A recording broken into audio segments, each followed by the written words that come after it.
currently curriculum week on my channel. I will have 3 videos up this week sharing my curriculum picks for each of my kids.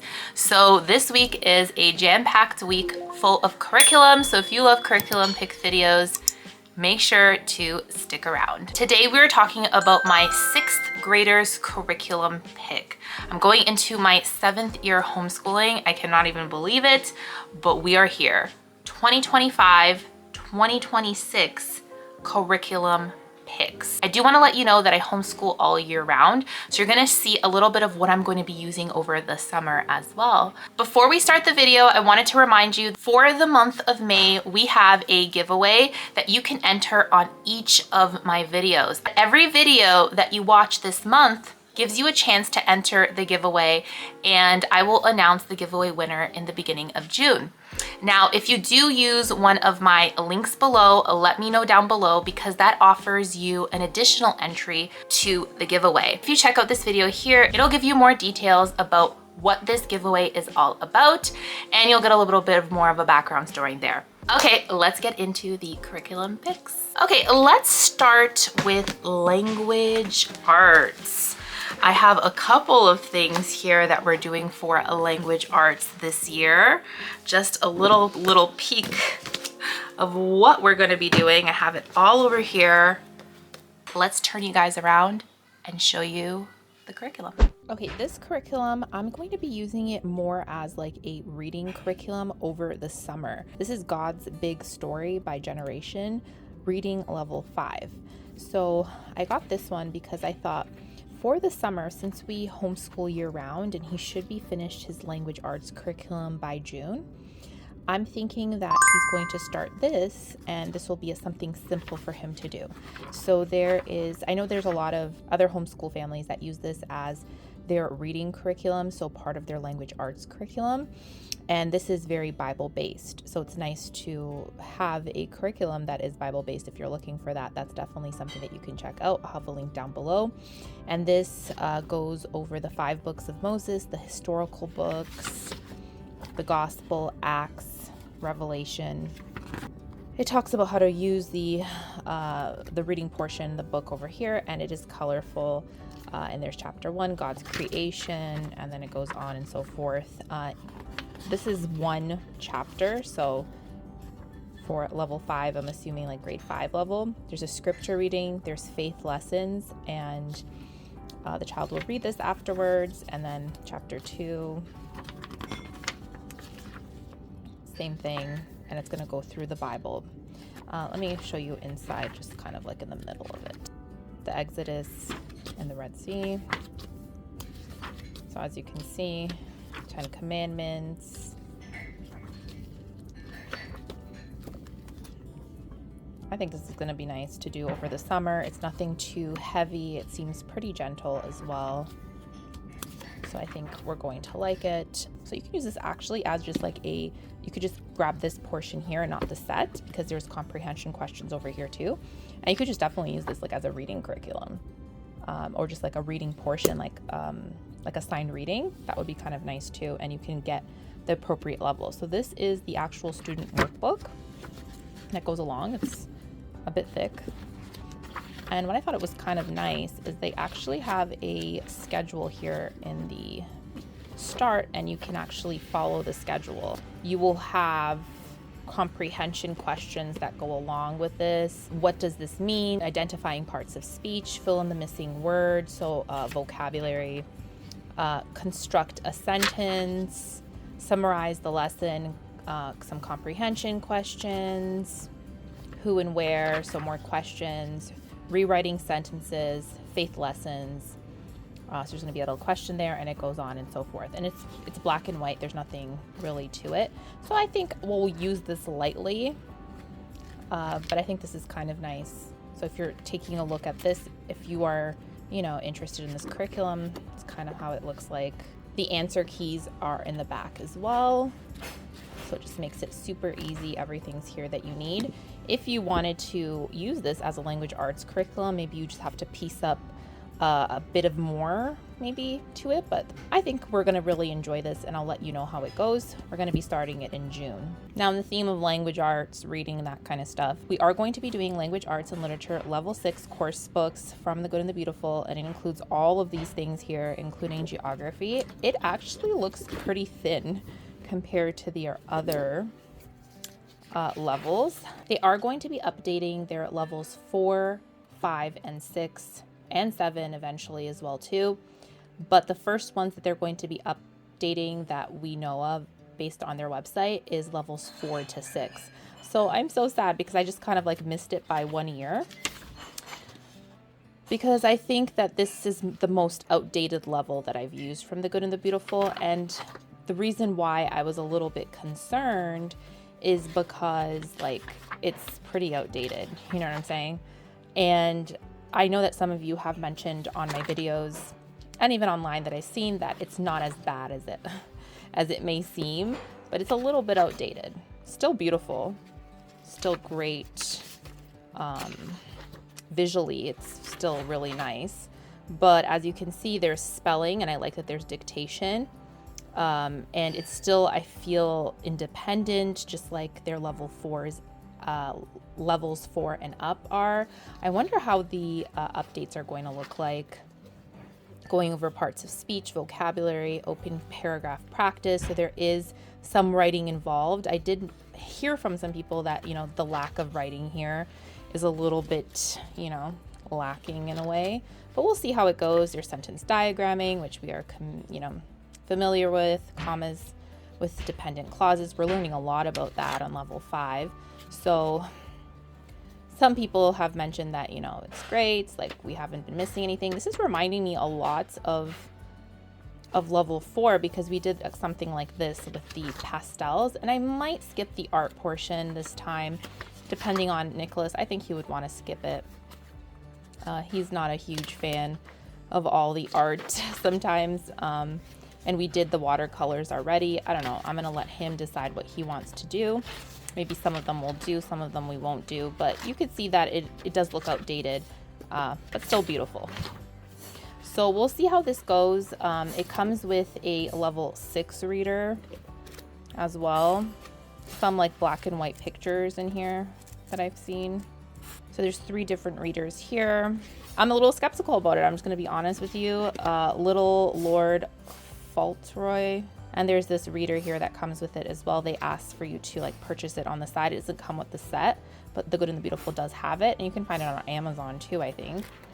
So this is a book that goes along with it as well.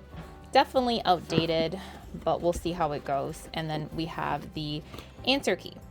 Now, because I want to add a little bit more to this level that's outdated, we are going to be doing IW Phonetic Zoo. I've heard really great things about this program. There's an audio portion that goes along with it. I'm pretty excited about it. These are like little lesson cards that go along with it. So I'm excited about it to try it out, because I've been eyeing Phonetic Zoo and I think it's going to be a good fit for my son. These are all the levels A, B, C. So I have for like all the years. Lesson 1. So there's like lesson cards here and what it's focusing on. And I'm going to do this primarily with my oldest son. And then I know my youngest is going to want to participate as well. So I might just do it with both my boys. But I think we're going to enjoy this. I've been watching videos and just kind of doing like kind of looking into it. And I feel like it's going to be a good fit for us. And we're going to start this probably within the next couple of weeks. And then this is the teacher's note. So I still have to go through all of this. See, there's like some lessons here, I guess. And I just have to go through it and see how it works. But I know there's an audio portion to it, so I think I'm going to really enjoy that. And I think my kids are going to as well, especially Nicholas. He's always been my student that struggles with spelling. My 6-year-old, he's an awesome speller. So he's always struggled a little bit with spelling. And some kids are just, the spelling doesn't come as natural as others, and that's okay. And not every child is going to be, the best at every single thing. So we're going to try out Phonetic Zoo. I definitely will have videos up on my channel sharing with you guys how we're liking it, so on and so forth. I have a link down below. You can find it on Christian Book and on the IEW website. To mention that The Good and the Beautiful does have books on their bookshop as well. If you buy 5 books, you get free shipping for US and $15 off for international customers. They have their summer reading program going on right now. This is one of the books that we really enjoy. They're coming up with more levels. I know that as time passes by, they're going to be adding more to their shop, but definitely check them out because their summer reading program is happening and they have their bookshop, and you can get free shipping as well if you order from them. So okay, let's look at IEW structure and style. I am going to do year 1A. And I have been very, very curious about this writing curriculum. So I decided to try it out and see for this year if this is going to be something that we can add into our homeschool. Since The Good and the Beautiful's language arts is a little bit outdated, I decided to, try this out this year with my son. I'm not sure how it's going to work when it comes to how our schedule is going to be. I don't know if we'll probably do a little bit of The Good and the Beautiful, maybe skip some writing assignments there and just focus with IEW. I think that's how we're going to do it. I've watched other YouTube videos on it and on how other families incorporate it, and I feel like we're going to incorporate it in a way that is not going to be, we're doing all of it, like all of the level 6 language arts, and it's going to be like a long day. No, I'm going to make sure that it's something that is going to be incorporated into our homeschool, and it's going to be something that is going to hopefully be enjoyable for my son and help him in his writing. So I've been watching a lot of videos on IEW, and this is the teacher's manual. And it comes with this teacher's manual, and I still have to watch the videos, guys. I'm still in that phase of just kind of learning and kind of, how it's going to work. So I'm gonna, be watching all the videos, and I want to help out my son when it comes to his writing, and maybe this will help him. A lot of you have mentioned that, Gina, we've added this along with the level 6 of The Good and the Beautiful, and it's been so great. What is this over here? Structure and style for students here, a student packet. So that's a teacher's manual, and there's like a student packet over here. So let's open that up and see what that's all about. Seems like there's pages here that go into this binder. It comes the whole set. So I'll show you the one that I got online so you can take a look. But I think this is going to be a good fit for us, guys. I've been eyeing it for a while, and I heard that, Andrew Pudua, which is the instructor, it's going to be like a video. A lot of kids find him very funny, and they said that, at first they felt the same way that I was feeling. So they're going to go over everything, assembling your binder, Fix-It Grammar cards, Fix-It Grammar, and I have even the Fix-It Grammar cards over here. I have Fix-It Grammar as well for Nicholas as well. So, you know what? We'll see how it goes. I was skeptical at first, but the more I watch videos on it, the more I educate myself of how, this curriculum works. I think it's going to be okay. So all the assignments are here, and I think it'll be okay. I think he's at that age where this won't feel so overwhelming. So I know there's a video that they watch, and then there's even like a daily breakdown. So day 1, what you do, day 2, day 3, day 4, and 5. So we'll see how it goes. We'll see how we break it down. This is my first impressions too. I'm just showing you inside of it, and I can't tell you too much about it just because I'm very new to it. But from what I see here, Unit 1 is note making and outlines. Unit 2 is writing from notes. Is there only 2 units to this? Let's see. Oh no, there's more units. Unit 4, Unit 5, Unit 7. So we're going to take it slow. Even if we don't complete this in a full year, I'm not going to be like, we have to complete this in, a year. I'm taking it slow. I feel like writing is one of those things that I just remember from my personal experience that I hated writing. I didn't understand how to write. When I was in high school, I think that's when we started essay writing and learning about transitional words. I feel like kids nowadays, they learn much faster than us. And I'm not like in a rush for Nicholas to be like the perfect writer. I want to take things slow, be there for him throughout this writing journey. So we'll see how it goes. It comes with this binder, and it sees like source tests, model charts and outlines, work in process, finished compositions, banned words, and there's even this book that I just saw over here. Okay, there's a teacher's manual here, structure and style. I'm not going to open that up because it's probably just going to be more stuff. Like it looks probably like a teacher's manual, but a word right now, a thematic thesaurus for stylized writing. So in the kits, it came with this, and I thought that was kind of cool.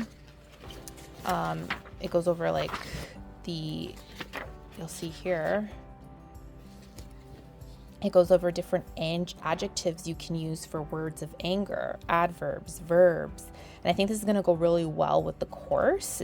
I never saw this part of IEW. I've never seen anyone talk about it, like this part here, but I thought this was kind of cool. It's organized. This is a word right now brings the concepts of students' writing resources for a whole new level. This full, colorful 100-page spiral-bound reference book has brilliantly organized words, not by definitions or meanings, but by character qualities and behavior traits. They're going to go over character traits, words to describe, words of movement, and senses. So I have fix-it grammar over here too. So I think I might add this as well. I've had fix-it grammar before, and I think we completed a portion of it, but my son wasn't ready for it yet. I think he was a little bit young, but I always said that I really enjoyed. I think this would be something that we would enjoy, and you just have to fix it grammar. You fix the sentence and you rewrite it, and it's something so simple. It comes with the student book, the teacher's manual, and then I got the Fix It grammar cards, and I can show you a little bit inside of it. It's 30 full color grammar cards. Highlight key grammar concepts for quick and easy reference. These cards are perfect companion to IEW Fix It grammar program.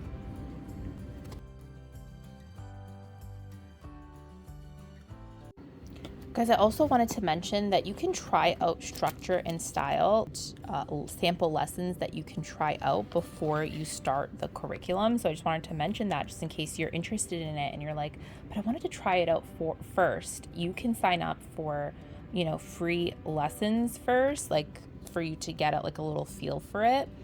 And I'm going to have a link down below if that's something that you're interested in, because maybe sometimes you need to try it out for yourself before, so you can print it out. It's like a PDF, and then you can see if it's a good fit for you and your kids, or just kind of take a look at it yourself. Another thing that Nicholas is working on is typing. It's an elective, and I wanted to mention it here because that's something that he's going to be doing on his own. He's doing typing 1. He's finishing off from the Good and the Beautiful typing 1, and he's going to be going into typing 2 in the fall. Guys, for an extra entry on today's video, all you got to let me know down below is what year are you in your homeschool? So are you in your first year homeschooling, second, third, 10 years, whatever it might be? Let me know down below. That will give you 5 extra entries on this month's gift card giveaway. So let me know down below. Okay, handwriting from the Good and the Beautiful level 6. We've been doing their handwriting curriculum from the beginning. All my kids really enjoy handwriting, and this year he's going to be going into level 6. So it seems like the font is a little bit smaller. Still that beautiful approach to handwriting that we really enjoy. This is cursive, so most of it will be cursive. My son has been doing so well in cursive. He can write sentences in cursive, like no problem. I was a little worried at first because I was like, this is actually going to work and help him without like me having to instruct him how to learn cursive, but it's been so great. He has better cursive writing than me. He's always had really great handwriting too. So there's some like, there's activities where it'll be in manuscript and then you have to write it in cursive. So I think this is really nice. A little bit of geography in there too. They like adding a little bit of like pictures because just to keep it fun. for the kids. I really like it. So handwriting is definitely one of those things that we've been doing from the start, and we love it. We love the handwriting from the Good and the Beautiful. Math. Let's show you what I'm going to be using for math for my 6th grader. This is something that I'm just trying out because math during the summer, I want to keep my kids, their minds working. And I wanted to do like almost like every day they'll do like a couple of questions. And for the summer in June, Nicholas should be finished his math level 5.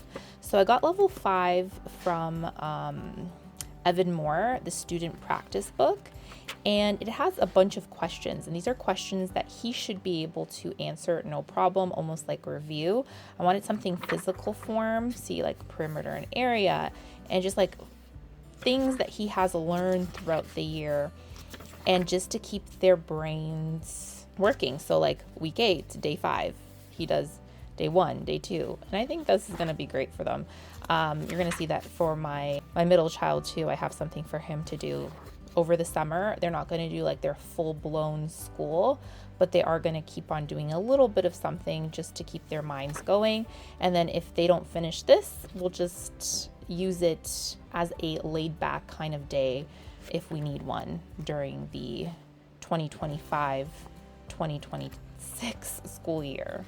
Okay, and the final thing is the Math 6 from the Good and the Beautiful. I'm really excited about this one because I feel like this is probably, I always say this, as they get older, I feel like I like the levels even more. It's very independent still. It has the video lessons. I'm going to show you a little bit inside of it. Still beautiful. So from what I see here, it has like a little warm-up. So they can complete this warm-up either before the video or after the video. But I'm assuming it's something that they should already know how to do, and just like a warm up, almost like to get the brain going before they start. There's a video lesson and a QR code that they could just scan, and they can do the video lesson, or you can do the mini lesson. So you can do either or. The mental math checkup is over here, which I really, really like that the mental math is included in here now, and there's not like a separate like little book that you have to do mental math, because that mental math book gets forgotten for me at least. I don't like having multiple books. Like as long as they're working on one book at a time, I don't mind. So this one has 2 books. There's book 1 and book 2. But as long as everything is here laid out, I prefer that, okay? So you either do the mini lessons or the video lessons. We do the video lessons. Mini lessons are more for like review if we need it, or maybe sometimes Nicholas knows that concept very well and he just has the mini lesson there. There is the practice portion, and there's like a review, which is past concepts that they are slowly mastering these concepts and reviewing them. One of the things that I really, really like about this particular level is that I noticed for the review section, so for example, if Nicholas is doing a review question, it'll tell me the lesson that I can go to just in case he forgot that concepts or needs a little bit of a refresher. And so levels 5 and down don't do that. And I think that's something so great because I like knowing where I can go back and review that concept. So I really like that, and you'll see that throughout the whole review, and it's so good. That's like a game changer for me. They should do that for all of the levels, you know what I'm saying? Where you can find that concept, because I'm going to tell you, there are some times in level 5 where I'm like, oh, I want to go back to that concept. I can find it, but it just takes some time for you to find that lesson, So they do that even for the unit assessment as well. And I think that for level 5, they do that for the unit assessment. They'll tell you where to find it, which is nice. But it's nice that they're doing that for the review section as well. So this is how a unit assessment looks like. Liking layout so far a little bit better. In level 5, it was a little bit more scrambled, the unit assessment, which I will have a review on level 5. But I like the fact that it's a little bit more like, here's the additional practice, here's the student portion, and then additional practice. So I like the way it's laid out. It's easier on the eyes right now, I feel, so far, at least for unit 1. Not sure how unit 2 looks like. Let's see if it changes. No, it looks pretty much the same. That's nice. Okay, I'm liking this level. So far, it has 2 books to it, 120 lessons. So you could do it in a school year. There's the math answer key. Now I wonder if the answer key gives you all the, you know, in detail the answer, and I don't think it does. I think that's one of the things that's kind of lacking, is I would prefer the whole, like if you're going to give me, like for example, a division question, you know, you're going to show me your answer. I wanted them to show, but sometimes they do. Look, for this one here, they're showing the answer. So I don't know if it's just for some of them. I don't know. I haven't done this level yet. You let me know if you've done this level. Does it show the whole answer, like how you get to the answer? Here it's showing, but I just don't know if that's just because it's the lesson. I see some of them like that they are showing, but I don't think so. I think that as of level 7, it starts really showing the work, but I would like it to start as of like level 4. Actually showing the work and how to get there. I did get the scratch pad here, and I'm gonna be honest with you, I'm used to the school nest one, which the grid paper is a little bit larger, and this seems a little small. And I wonder if Nicholas is going to notice. I think he is going to notice, so I might get the school nest one. I don't know. I don't know if the scratch pad is just a little bit too small for him. I always get a scratch pad at this age. I think level 4 and up, you need some type of scratch pad. I just don't know if the squares are a little bit too small compared to what we're used to. But we'll see how Nicholas does. I'm going to ask him, and then we'll go from there, and then I'll get the school nest one if I really like the school nest notebooks. Okay guys, that is my 6th graders curriculum picks. All links will be down below. If you use my link, let me know down below, because it gives you extra entries to the monthly giveaway that I'm running on my channel this month. So yeah guys, I hope that you enjoyed the video. Thank you so much for watching. Make sure to stay tuned for curriculum week. I will have a playlist with the curriculum week's picks for the 2025-2026 school year. Thank you so much for watching guys, and I will see you in my next video. Bye.